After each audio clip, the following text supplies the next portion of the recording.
Әлеуметтік маңызы бар аурулар, бұл қандай аурулар және қалай емделеді? 2026 жылдың 1 қаңтарынан бастап әлеуметтік маңызы бар аурулардың жаңартылған тізімі күшіне енеді. Бұл тізімге келесі аурулар кіреді.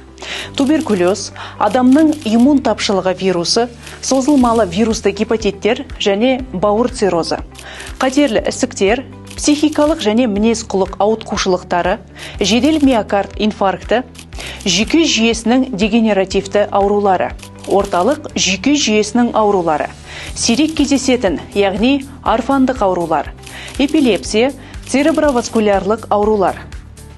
Бұл тізімге енген аурулары бар пациенттер дәрігерлік бақылауды, дәрілік препараттарды, зертханалық талдауларды тегін, яғни мемлекет тарапынан көрсетілетін тегін медициналық көмектің кепілдік берілген көлемі аясында алады. Денсаулығыңызға салғырт қарамаңыз, уақытылы тексеріліп, қауіпті дерттердің алдын алыңыз.